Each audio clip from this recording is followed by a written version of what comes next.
All right. Hello, everyone. Welcome to the online chapter of Better Investing's Education Committee Open Forum. This is the place where you get to talk. You get to ask your questions. You get to do basically, this meeting should become your meeting where we answer the things that you want to have answered and talk about the things that you want to talk about. We start off with a general discussion, a presentation by the members of the Education Committee in this case. Sometimes we have guest speakers. These meetings always happen on the third Thursday of every odd month. So November being odd, here we are. I would like to introduce my co-members of the Education Committee, which Phil Suter and Shriyar Matabushi is not here yet, but he will be popping in soon. Basically, tonight we want to talk about better investing fundamentals, the kinds of things that we can forget, especially in a crazy market like what we've been having. And that's my info if you want more. So the first couple of things we're going to talk about, starting in early. Actually, Phil, do you want to say anything before we get started? Oh, you know what? Let me just say the disclaimer too while I'm thinking about it. We may talk about specific stocks. And if we do, that's not an indication that you should run out and buy them. That's an indication that, hey, somebody thinks that's interesting. Maybe I'll research it too. That's the fun of better investing, is that we get to research stocks. We get to find out new things and discover new companies, but it's not just to blindly run out and buy some stuff. Whatever you hear today is just a suggestion, and it may not even be relevant. It might be something that we researched 2 years ago. The company might not even be a business. So don't take anything you say here as an indication that you should run out and buy it. You should not. You should just check it out. And now, Phil, do you have anything you'd like to say? Just a general welcome to everybody. All righty. I'm up first, actually, and I'm going to start off with the advantages of starting investing early. You may have seen some type of graph that tells you what what great. So I think it was Warren Buffett who called compound interest the eighth wonder of the world. There is no, there's no substitute for starting early. Even if there's a great chart that I couldn't find, but basically, if you only invested for 10 years when you started, if you started at like 18 and you invested for 10 years, versus if you invested for 30 years, if you started at 25, and 50 years or whatever, if you started later. And there's just no comparison for starting early. And then you just let your money work for you. So that's one advantage to starting early. It also gives you more time to recover. So the market does stuff. And if you need to retire in 2 years, or right, if you just say, oh, I'm going to retire, I'm 60, I'm going to retire in 5 years, I want to hurry up and buy some stocks. You may not have time to recover from the market's jigs and jags and any mistakes that you make as you're learning how to be a great investor. And it also, starting early and putting away a specific amount of money every day, week, month, however you do it, builds really great habits and helps you to become disciplined, right? If you take that 10% and you save it before you even ever look at your budget, that can really make a huge difference in what you're looking at as you go down your life and also as you get ready and looking at retirement. So I would like to show you a cool graph, which if you invested $5,000 a year, if you start at age 25 and you invest $5,000 a year, which really is not a huge amount of money, it's about $100 a week, a little less. If you start at age 25, um, if you start at age 25, you will end up with just over $1 million. If you start at age 35, just 10 years difference, you're only going to end up with $472,000. If you start at age 45, you're only going to end up with $205,000. And if you start at age 55, you basically have the money that you put in, not a whole heck of a lot more. You'll have about $70,000. Oh, so I guess that is more actually. You'll put in 50,000 and you'll have 69,000. So dramatic difference by just this 10 years. So do that. If you have young people, maybe help them out. Maybe give them a little bit of a something. I was told that if you give a baby, when a baby is born, if you take $500 and put it in the S&P 500, that when they're ready to retire, they'll have over $1 million, even if they never add to it again. I don't know if that's true, but it sounds pretty good. So the next advantage or the next piece of advice is to stay the course, and that talks about the benefits of dollar cost averaging. Dollar cost averaging has many advantages, but I have happened to have listed three of them. It reduces the risk of bad timing. So if you just say, I'm going to buy on the 10th of every single month, then sometimes on the 10th, you're going to be buying at the top of the market. Sometimes on the 10th, you're going to be buying at the bottom of the market. But you don't have to worry about trying to time the market. You're just going to take the good with the bad, and it's going to average out to be a good place. It also removes the emotion. You're not thinking, oh, I should wait. Maybe it's not a good time. Maybe it's right. There's no emotion. You don't even have to think about it. You can set this up to happen automatically. And it turns volatility into an advantage because you are you're striking when the iron is hot and when the iron is cold. And at the end of the day, that reduces any type of badness that could happen if you only bought once and it happened not to be at the perfect time. So I have another snappy graph for you, which shows you the dollar cost averaging versus a lump sum. And because I'm not exactly sure how this worked, but because when this was 2023, when I first ran this graph, it went till 2023, and the perfect time investing ended up being much more than the dollar cost averaging. But then when I extended it to 2025, it turns out that dollar cost averaging, if you just invested $1,000 a month, you would end up, your investments would have made more than if you just invested once at the perfect time. And that was probably because I don't know. I don't know why that worked out that way, but it's pretty cool. And then if you, on the worst day, you invested in a lump sum, then of course you're even in worse shape. So this is your final portfolio value if you invested $1,000 a month versus if you invested that whole $155,000 on the same day, either a really great day, which was March of 2020, or a really bad day, which was December of 2021. And the final thing is DRIPs. So if you're not familiar with DRIPs, it's a dividend reinvestment plan. And basically, when you have a stock that is going to pay you a dividend, instead of just getting a check for $2.95 or whatever that dividend happens to be, you reinvest it into a stock. And I actually was at a Better Investing conference where they said, you don't have to actually reinvest that DRIP into that same stock.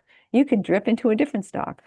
But either way, those seemingly small amounts of money that aren't going to make a big difference to your weekly or monthly or quarterly income can make a huge difference when it comes to investing in stock. So DRIPs can have explosive compounding power. You buy more shares. So this is not so much a deal because most of the time we're buying with zero commission anyway. But one thing that you can do with DRIPs often is that you can buy pieces of shares that you can't do on the open market in some cases. So there are some stocks that don't allow you to buy fractions, but with a DRIP you can. So that, you can't always buy $2.95 worth of a stock, but if you have a DRIP, then you're often allowed to do that. And it turns small dividends into some serious ownership. Those quarterly dividends really add up in a way that they would not if you just put them in your little savings account or whatever.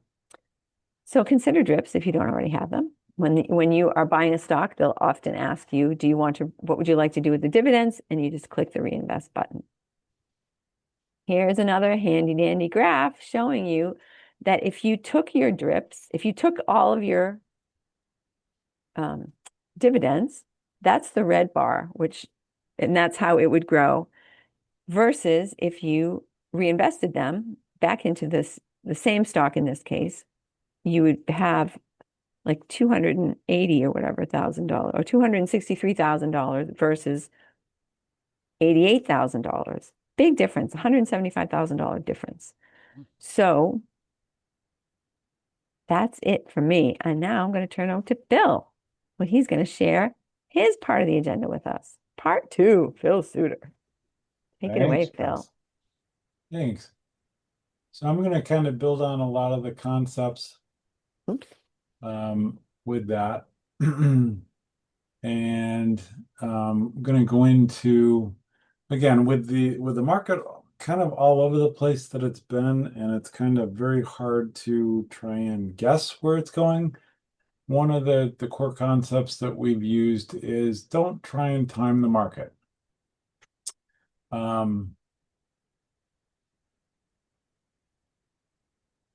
So if you want to go to the next slide, I've got a graph that kind of explains that.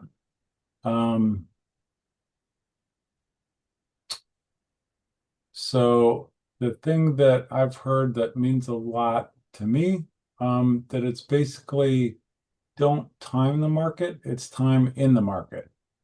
So one of the graphs that I thought was illustrated this really well is that if you invested whatever you're going to invest over a period from 1995 to 2024, with $10,000 investment in the Standard Poor 500 index, it turned into $225,000 if you were invested for the entire period. If you tried to time the market, but by chance you missed the 10 best days in that period, it's less, it's dramatically less. It's less than over half. So it turned into $105,000 instead of the 225. If you missed the best 20 days in that period, it turned into only 60,000. Again, missed 30, it's 40,000. If you missed the best 40 days, it was 25. And if you missed the best 50, it was only $15,000. So I hope this kind of helps illustrate that you want to stay invested for the entire time and not try and time the market. If you want to go to the next slide, it kind of talks about how to not psych yourself out, how to avoid missing those best 10 days. Trying to avoid the deadlines. I know we all kind of are into a lot of the news media, the CNBC, Kramer show, but as negative events occur, a lot of the market skews to negative news. And it's like a lot of people freak out and want to get out of the market. Well, by the time they get back in, again, you were talking about losing those best 10 days and the growth associated with that. Again, I borrowed this slide from a financial planner. Again, know yourself. And again, sometimes it helps to have somebody else to talk through that with, whether it's a spouse, a family member, or a financial advisor. And again, understand the risks of not investing. So again, as most of us probably can guess, the biggest risk you may face by not reaching your long-term goals is inflation. Even at a modest 3% rate, prices are going to double during a normal 25-year retirement period. So look to growth investments to help keep pace and ahead of inflation. All right. So if you want to go to the next slide, we're going to talk about and build on the concept of compounding that Chris had started. In a simplified way, this meant a lot, and I really like this one. If you invest just $100 a month, $1,200 a year in a good growth stock mutual fund or an index at the prevailing market rates from age 25 to 65, 40 years, it's going to end up with about 1.1, almost $1.2 million with an average annual rate of 10%. The secret isn't the amount. It's that you didn't miss a single month in those 40 years. Continue to invest, and $100 can make you a millionaire when you're steady, predictable, and disciplined. Again, story of the tortoise and the hare. My favorite is that tortoise. Um, so to kind of bring that home another way with two different people, a lot of us may have seen this graph already, but if Jack begins investing $200 a month at age 21, every year for 9 years total, at age 30, he stops investing entirely. He stops investing completely. His buddy Blake starts investing $200 a month, same amount, at age 30, and he continues invests every month starting at age 30, and he goes until age 67, which is a total of 38 years. What do you think the differences are? If you don't already know this, let's go to the graph on the next slide, and we can kind of see the specifics.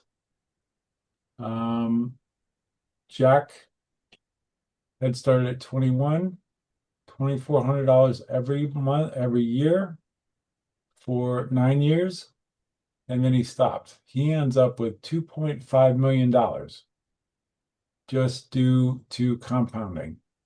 Blake didn't start investing until age 30. He invested $2,400 every year until 67, a total of 38 years, and he ended up with over $1 million less at almost 1.5 million. So start early. And again, that's not just for us, but if you've got people in your life, whether it's children, grandchildren, friends, um, uh, this kind of sends it home. The idea, if especially like Chris had indicated, if new birth in the family, um, or a friend that has a child, even if you want to introduce the concept of investing, and even just do the basic S&P 500 index fund over time, that's gonna grow leaps and bounds. All right. I want to go to the next slide. That starts Sherm's slides, and it doesn't look like he's here yet. So I would suggest while we're waiting, if we want to open it up to there any questions or discussion so far on any of the concepts brought up.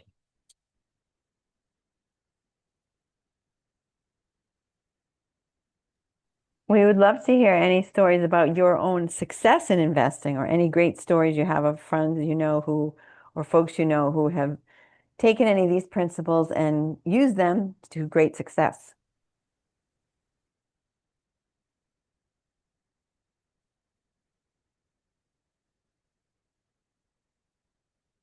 One comment that I was going to make is you were talking about drip investing. One of the, I think one of the favorite stocks that NAIC and Better Investing members have held for years, decades, has been Aflac. And I've been a participant in their drip program um, for years. It's kind of, I think it was one of the best that I've run across. There's no cost. They're still running it. It's been great. I've actually gifted some shares to my children and nephews. And so it's kind of, again, planted the seeds in their heads. And, I've encouraged them to take up, and again, dollar cost averaging over time. That'll, take care of them well into their future.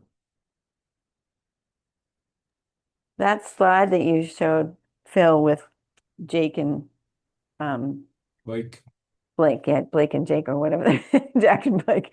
Jack, That's yep. the one I was thinking of. I'd seen that actually with three different people. And it's Mhm. just amazing how much of a difference it can make. Like you say, 9 years is all they did. But because of the magic of compounding interest, the person is just in a completely different place. Right. It's Over a really, million it's dollars difference. yeah, it's mind blowing. But if you can get young people to embrace that, Hmm. it's the life changer. Hey, Well, speaking of the yeah, devil, he's coming. Um, does anybody have any sending any success stories with their children, grandchildren, family members um, that have kind of encouraged the kids these days? I know a lot of the things, with the Bitcoins and this and that and day trading and everything else, and it's like, I'm just trying to encourage slow and steady, but I don't know if anybody else has had any other, better success with trying to talk to kids these days with that thought.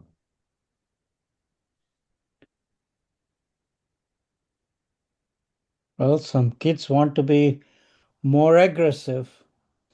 Yeah. Well, and that's the age to do it. They can make mistakes at that age, but again, hopefully that's only a small part of what they're investing, Yep, um, and they can keep the big picture safe. true. All right. So you timed that great. I'm going to turn it over to part three with Sarah Medidushi. Yes. Good evening, everyone. Sorry for joining a little bit late today. I'm Sriram Marabushi. Um, in the next few minutes, as you can see, we are going to look at the last three items in this discussion. And feel free to jump in if you have any comments or anything you want to add to while we are talking about this. This is an open forum. We certainly encourage people, jumping in and discussing these items. You know, the funny thing is, Phil was just asking about how we can, talk to young people and try to do that. And I always say this whenever I talk to either here or on the Yankee Model Investment Club. My son always counters me saying that, why do you spend so much time on investing, Dad? I just put everything into index and ETFs and I'm happy. Why do you want to do that? So, the main reason we do that is we believe that better investing process is very valuable. It adds value and it gives multiple brains to work together to identify and build our portfolios. So that's why I'm going to talk little bit about the funds versus individual stocks, a little bit about diversification, and again, what is the philosophy of better investing and why we should continue to follow that. If you go to the next slide, Chris. Yes. So again, in the big picture, why do we look at better investing? We all know the positive things about it. We know the 10 steps and 10 rules that we help in accumulating, good stocks that will give us a long-term returns. But there are also some, risks when you actually invest in stock. Never forget these things. Volatility, as you've seen the last month or so, even actually longer than that, probably last 8, 9 months, it's been up and down. And overall, as you can see, it's always more up than down. The challenge is I love to have more money to invest today because there are so many of the investment SSGs that would indicate that some of the companies I've been waiting for finally came into the buy zone for me, you know. And these are some of the things we need to, but we don't have because the money is stuck in the stocks.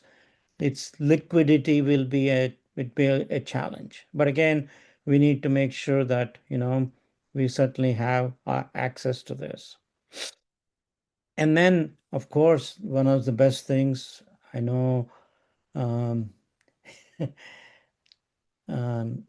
our friend Joe Farrell, he always tells me, I used to say, hey, we need to watch index stocks and markets and on at least weekly basis or maybe monthly basis. He said, no, I do it on an hourly basis. So of course he's retired and keeps track of that.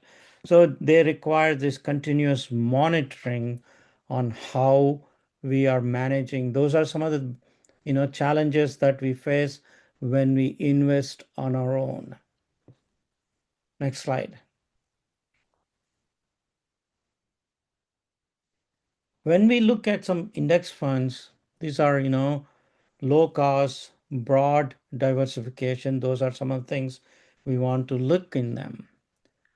Of course, we want to make sure that we are not paying too much fees for managing those funds. But once we understand and put them into those things, they probably build on their own. I always recommend maybe a portion of your investments should always be in index funds. That's the whole, process of diversification. And then, you know, of course, if you individual stocks, you certainly will benefit. I bought a stock called Palantir about a year ago. I'm doing very well with that. At the same time, the company I used to work with is about $100 less today per share than it was a year ago. So that was a bad decision. I did not sell it in time. But these are some of the things that, everything the individual stocks need. They give us more control, but at the same time, they need a little more hand holding to make sure we get the returns we have. One of the things I certainly, if you have not already thought about, but please spend some time writing 2 or 3 sentences. What exactly is your investing philosophy? What is your investing objective? That would always help you in finding the right balance of, these funds versus stocks versus, metals, whatever you want to allocate in different buckets. Yeah, but we want to understand and, make sure that we are comfortable with our decisions. Next slide, please.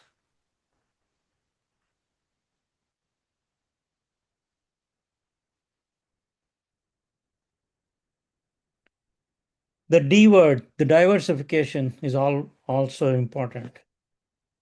I think I have a slide at the end. I talk about when it comes to investing, there are 3 Ds. I keep this one, diversification is the number one D I keep track of. We want to make sure that, one particular sector or industry is compensating for other. For example, I don't know how many of you looked at today's, I received my Better Investing magazine today.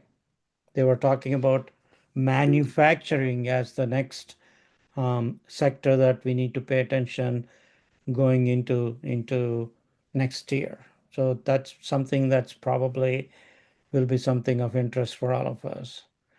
So understanding this, the periodicity, the frequency in which these things change, those are all important for us to learn and keep track of. Of course, we always focus on trying to keep that balance between large, medium, and small, growth companies. So that's what we want to keep focus on. That's why the diversification is such a big, wide range of topic. We can actually spend just an hour talking about that. But I just wanted to hit the highlights, how we want to make sure our portfolios are diversified. Next slide, please. So again, it always comes back to some in certain markets and certain seasons, especially if you look at some of the big guys, um, I heard they're taking out their money and holding on to their cash. Some of the big investors, like Warren Buffett, I don't know if you noticed in the news, he has the largest pile of cash sitting with him. Likewise, one of the billionaires, he completely liquidated his Nvidia stock last couple of days back. So again, these are things that will help us if we understand what's happening in the market and how we can be prepared to what is coming, and ensure that we plan for any potential risks in this market. That's why just saving money is not a bad idea if you are concerned and if you are planning for something in the short term future as well as in the long term future. Next slide, please. So this is a comparison table. I just wanted to put any specific numbers into it, but I just wanted to look at holding cash versus CDs versus, of course, stock investing. As you can see, across the board, certainly stock investing on the long term, it certainly is much more beneficial. Risk is also, again, depending on the markets, how they go up or go down, there is always potential risk.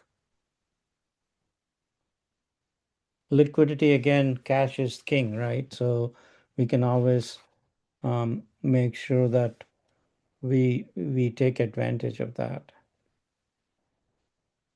So again, I think there's a summary at the bottom. Best for short-term to medium goals is CDs. For the long term is certainly stocks. And we all should have a little bit of emergency fund for our purposes. Next slide, please. I think that's my last slide. So in summary, Chris has talked about the investing. Of course, it's good. She emphasized the fact that we need to start early and just keep continuing to do it. And drips are simple, automatic ways to increase your funding. Again, there's always a debate, drips not necessarily the best thing to do for some people. You can always take the you know the return you're getting and put it into something better or time it again. So for example, if a company continues to grow, again, comes back to comes back to investing on a periodic basis, right? What you call the daily average or monthly average. It's always, the philosophy is buy low and sell high, right? So as the stock climbs up, we don't want to keep it everything automatic. That way we have less control on what we do with our earnings. Yeah, timing is everything. We don't want to time the market, but we want to make sure we do it right for the long time period. One of the best advice is that was given to me when I started investing almost 20 years ago was be consistent, be disciplined, set your goal and be, focused on that. And the compounding, there's nothing, I think, um, I don't know if it's attributed correctly or not. Einstein said that, compounding is very important, and People who know take advantage of it, who don't pay for it. And then finally, the 3Ds: discipline, discipline, discipline. Diversity is important. And dividends, to me, investing in the right dividend funds. Again, you keep a portfolio just dedicated for dividends and make sure that's what you're managing. That'll help you. And then it's briefly about index funds. They have their own place in the investing spectrum. To me, the best thing, if anything, I want to convey tonight is our better investing approach. It brings a clarity, it brings a purpose for us to, you know, build our portfolios based on something that we can continuously evaluate and continue to profit from. Chris or Phil, anything you want to add on this slide? No, I think that was a great summary, Shriram. I mean, you should open the floor to questions. Phil, did you want to add anything? No, sounded great.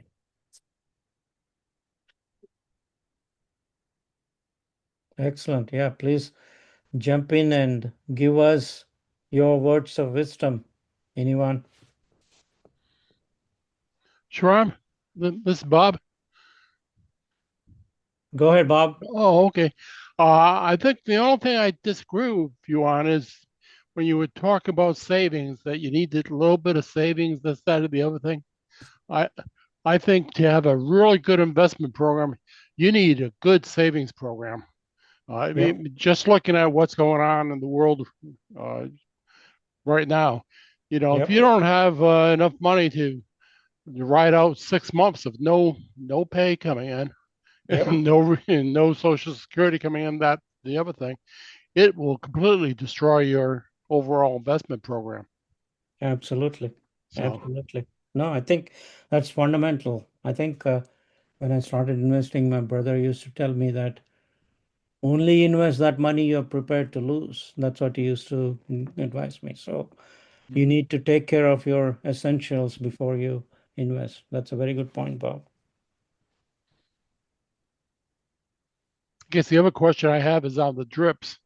I personally don't do drips. I have all the dividend funds, put the money into, I guess, whatever the cash account is, and then Yep. um, about once a month as I get time, I take that money and then I reinvest that probably someplace else. Yep. The account that's generating the money is probably not growing fast enough for me. Yep. No, that's true. Again, um, forgive me if I'm saying not saying the right word. Yeah. Drips is for people like me who are lazy. Hmm.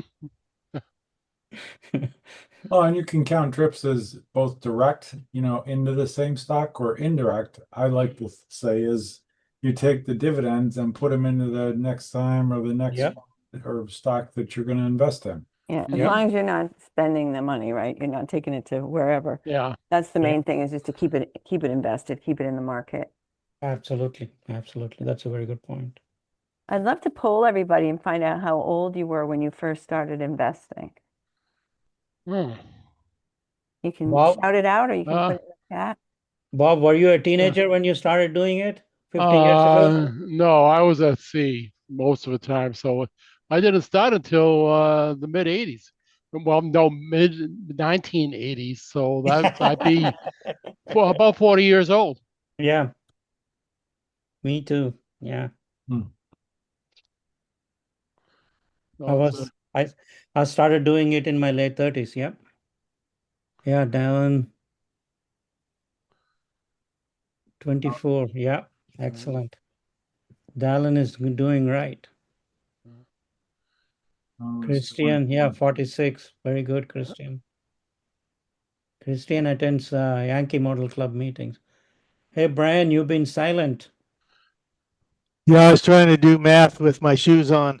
I started, well, when I got out of the Navy in 1989. At age 41, I had a negative net worth, and in a few years when I retired, um, due to essentially putting away money and well, I got a civil service for 20 years, and I started in 1998, just before the dot-com bubble, which was a blessing because while the stocks were down, every penny that I put in there bought a lot of shares, and then I lucked out again in 2007 and 8 for um, the next bubble bursting, and I kept asking my wife if I could take some food money and invest it, but she said no.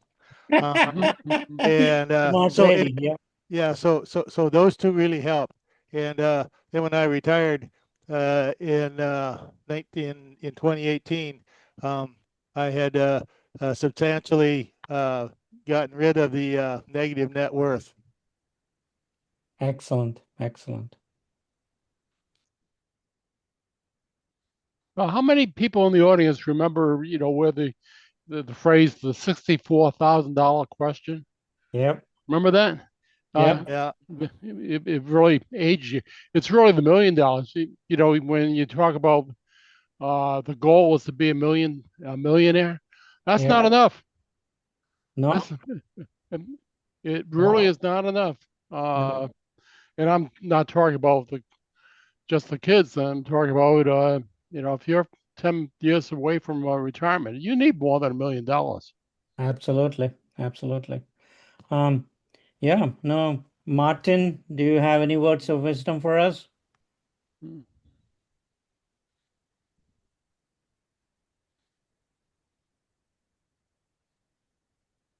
Oh, he's being quiet. Yeah, Martin is silent. How about Troy?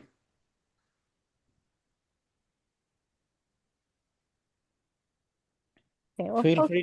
folks don't have to, speak. They can Yeah, be here to listen. yeah. No, feel free to jump in and feel free to, I think, let me see if I can show you the card. Hmm. Can you all read it? Yeah, it still look pretty. uh, Yeah. uh, Mm. Martin just came off mute. Did you want to say something, Martin? I'm not used to the Zoom meeting concept, so I had to find the unmute button. Yeah.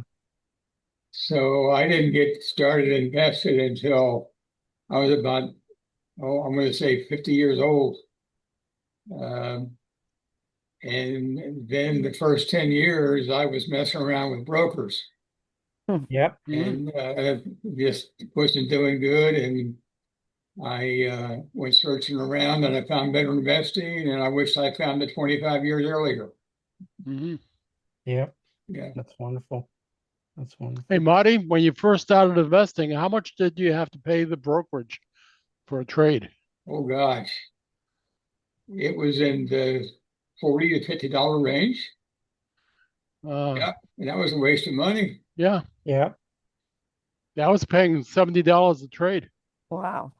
from Was Schwab. that back And, when and, you had to and buy maybe it round was lots? 70. It's been too Mm. long ago to remember, Bob. Mm-hmm. Yeah. I think I remember 20s and 30s, probably $20 or $30 for Yeah. trade. Yep. No, did you all see in the chat box? Anitra Hmm. posted that she taught her daughter at 19, and the grandchildren already have accounts at 6 and 11. That's wonderful. Fantastic. Yeah.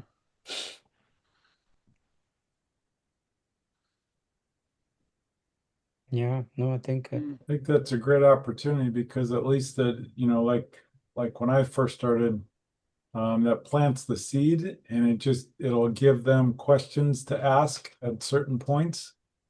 And I think it'll, really teach them you know, not only the questions to ask, but the answers that they get back. Mm. yeah.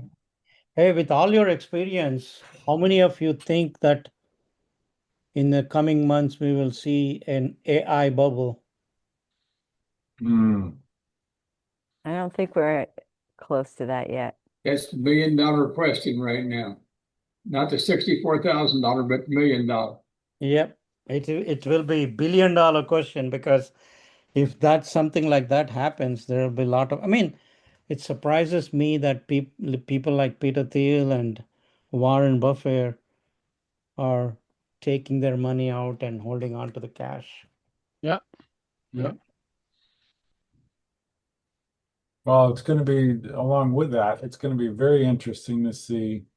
I'm not sure if it's the biggest they've had, but Berkshire Hathaway has a tremendous amount of cash. That's what I said. Yeah. It'll be Yeah. really interesting to see what they do with it. Yeah. Yeah. I mean, for example, Warren Buffett last week, he bought some Google. Yeah. Um, So But people he's were got thinking, faith in AI, apparently, yeah, which is, that's the thing to be working with today. Yeah. yep, Well, that's where it is. Where's the smart money going? And it's like, yeah, there's an awful lot of money being thrown at that right now. yeah, yeah, No, really, really takes discipline for things and believing in the principles. absolutely. I'm in two investment clubs. Both investment clubs have Google, and we wrestle with it's the best place for us to put our money right now. And each club has actually it's almost identical. Around 22% of the total portfolio is It's in Google. Google. And Wow. this is, with each of the clubs have about 15 holdings. So you do the math, we are way over Yeah, invested in Google. But it's the best thing going, and it's undervalued right now by 15, 20%. yeah. So, No, I think I've already told probably a couple of you. Anki model, about a couple of years ago, we bought um, a Netflix. At that time, the Netflix was actually not not doing well. The projections were they have to increase their price, and they have to restructure their fee structure so that they can charge for more for people who don't want commercials, and all those things were happening. And one of our club members recommended to buy that, and we purchased it, I want to say about $250 or $300. mm, And Monday it split into from 1 to 10 shares at $1,100. Yeah. So it's beautiful to learn and study the markets. This past couple of weeks ago, Saturday, we actually had one of our members present a company called Halo, HALO, Halo, mm, and Halogene, I think, is the name of the farm. It's a more of a pharmaceutical company, and we we looked at Barron's had that company all their ratings as A plus. So we certainly did purchase that. So take a look at that. Halo is one. Bro is another one that we recently bought in our mm. clubs. Well, one of the things I'm trying to get my investment club to do is as the stock goes up, they have a discussion price that's trailing it. That's kind of up to the person that's following it, but about 15%, 10%. If you think about it, uh, if it gets to a high and then it starts to pull back about 15%, you ought to have a discussion and say what you want to do and specifically talk about that stock. You may not decide to sell all of it, may not decide to sell any, but you set a new discussion price and follow it down. And where that came from a few years back, the club owned Disney, and uh, it went up to $220 some a share. And every quarter, when they got briefed, the SSG that was prepared Well, it was just in the top of the buy range or just in the bottom of the hold range and hold and hold. Well, we did hold it down to about a little under $90 a share, because at no time did we look at the price and say, okay, at $200, we're going to have a discussion. And if you want to do another one at 190, I don't think we would have ridden it all the way down to below 100. So I try and get that to everybody that I talk to is follow the price. If it gets to, we talked about Google going up in price. That's fine. Let the horse run as fast as it wants to. But if it starts to slow down, have a price where everybody is ready to start talking about it and discuss it. And don't. And that was not the only one in the club that happened to. The reason I learned it was because I looked at the stock I was following, and other than one sell on the way down, we kind of did about the same thing with my stock. So I got in front of a mirror and had a little talking to before the next meeting. Very good. Yeah. But to me, those are the things that are fascinating to what we do, the way we want to try to figure it out and help, understand ourselves and our members better what we are trying to.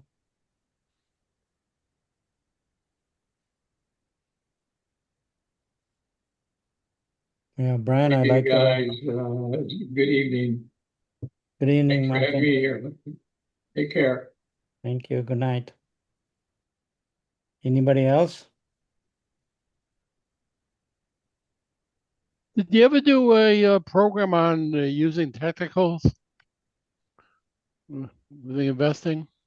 I think we did it a little while back, but not recently. No, I think that's a good idea. Chris, I think we have a speaker for January, right? Yes. Yeah. Ken and Yeah. Mark are going to be joining us. Ken Kavula and Mark Robertson. Oh, that'd be good. Yeah. And I think that'll be a good kickoff for the January meeting. We'll advertise a little bit and hopefully we'll see some more people. And then maybe for March meeting, we can think about us bringing somebody to talk about technicals, Chris. Sounds great. Yeah.